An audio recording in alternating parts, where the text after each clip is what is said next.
Hey guys, it's SJ. Thanks for popping by my channel. Today I was going to chat to you about sleep training and my 5 top tips for sleep training, including how I used a professional sleep trainer. I don't know if you even know you could do that, but yeah, you can hire professionals to come in and just help you sleep train your baby, and I think it's worked brilliantly for me. It worked within a couple of days after having no sleep for 16 months with my second baby. It's much harder second and third time round because you've got older ones, the routines aren't just reliant on one baby, you've got others, and you're much more sleep deprived because you're not catching up on that sleep, so it's tough.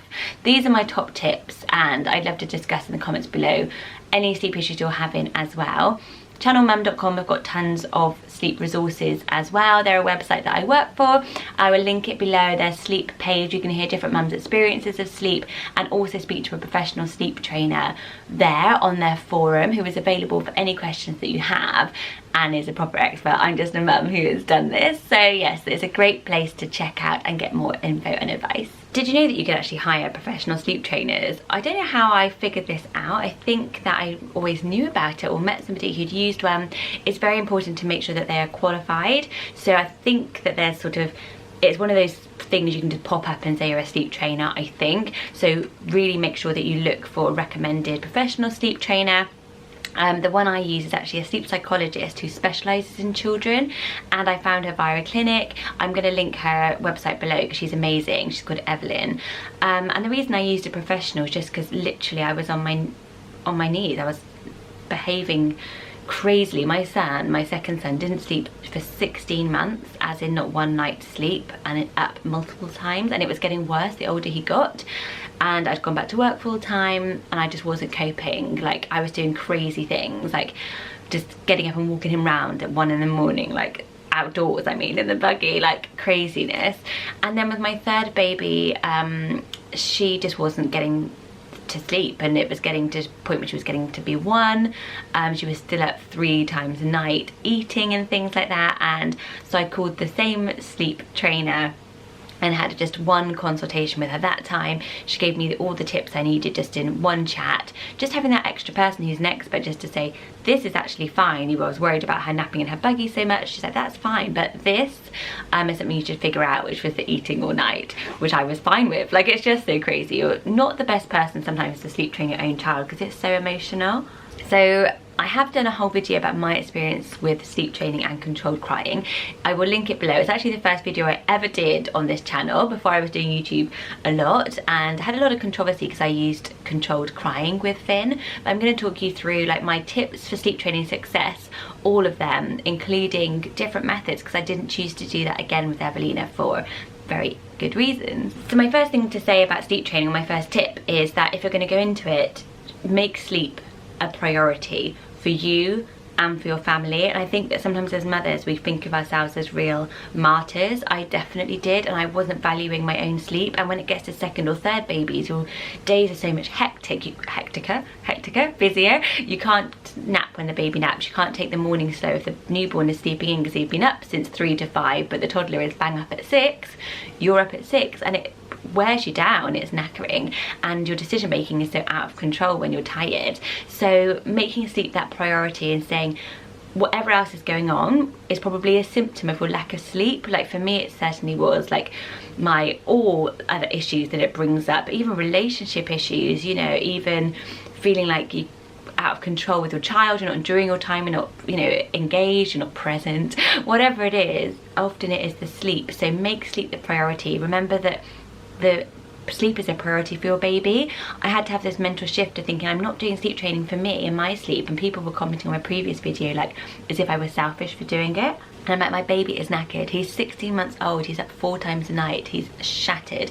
His behaviour isn't going to be the best if he's this tired, and it's being strict for their good and your own, and that's not selfish.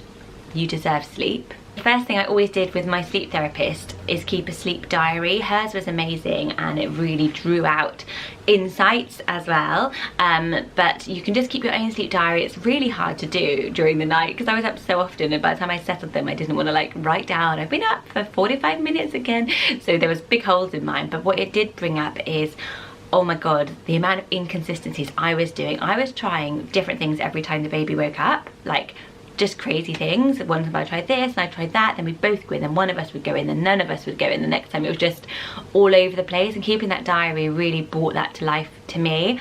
And what's great is I was really focused on the nights. I wasn't so focused on the days, and it was putting all the naps in, any little mini nap, and you start to see routines and patterns for yourself just by writing things down. So the third tip is you're going to have to choose a method that you want to do, and as I said, I did do controlled crying.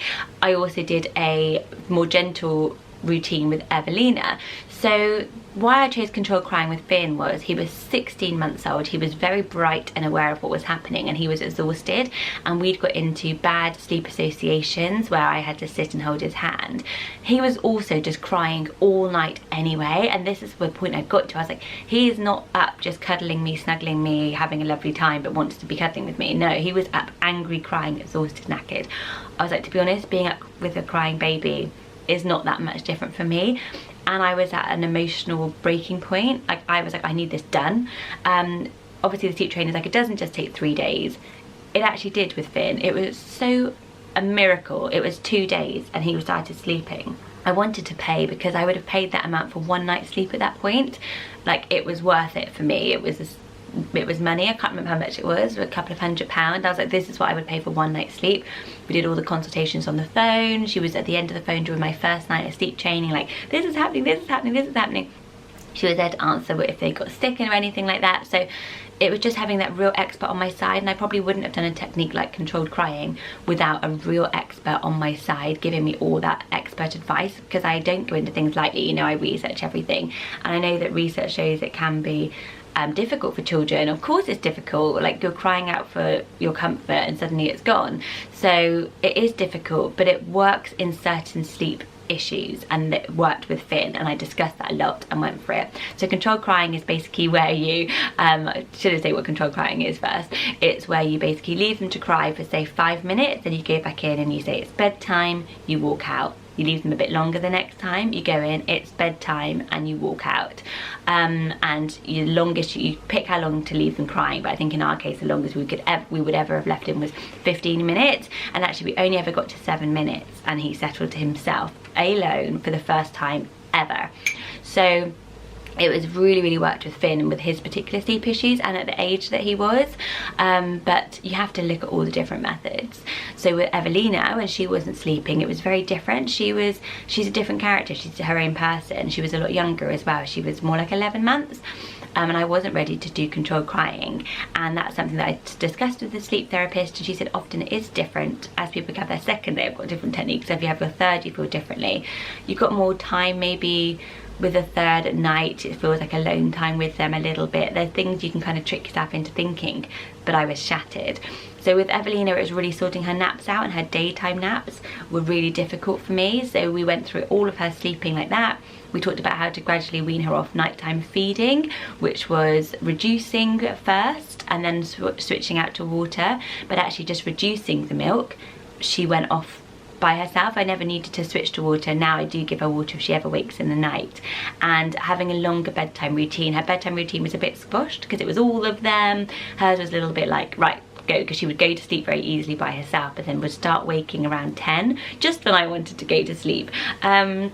So we chose a more gentle gradual retreat is another one, where you basically have your chair next to them and you move your chair gradually out of the room, which is something I would have tried next with Evelina. But luckily, just all the little tweaks and looking at her as a full package, a full person, me as a whole mother with my sleep trainer, she gave me a brand new routine which I followed, worked, the sleep began. The last couple of tips are really quick. Fourth one is just to stay consistent. Once you're in the plan, you stick to it and put it on your own shoulders. You know, you can't delegate this really, because it's a mother's thing, isn't it? Sleep, and they're going to want you in the night, and the consistency is so important. Like, if they feel that you slip up once, they're like, great, I'll do that again next time. That's how smart babies are, and that's what I learned from my sleep psychologist, just how clever they are and what they will do to get around what we're trying to do with them. So consistency is key. My last tip is just to be really prepared, especially when there's older siblings in the house. I spoke to Freddie about what was going to be happening, the fact that Finn was be crying more, but it wasn't because he was angry or sad or any of those things. He was just super duper tired. So just taking that fear off of Freddie's shoulders then made me more able to be consistent and strong. You could have a little bed in your room for your toddler, older one, if you need to, but actually Freddie was quite good once he understood about the crying. He was okay because he was 3.5 by then. I put notes through the neighbours' doors and explained, so that anything that was going to stress me out of staying consistent, I negated with information for everyone around me. So yeah, that was our little sleep journey. Now they all are pretty consistently good. Last night wasn't perfect, Evelina was up a bit, but it's the abnormal rather than our normal now, which is massive. Huge. It's the best thing I ever did, honestly, and I've stayed so in touch with my sleep trainer because I just liked her so much. I felt like she'd given me my life back in a way. So yeah, her details are linked below. There's actually 10% off if you go say you're recommended via me. So if you do want to speak to her, go ahead. I really thoroughly recommend her, and I hope you get good night's sleep. If you're watching this and you're sleep deprived, don't forget to subscribe for more videos from me, and I will see you soon. Bye guys.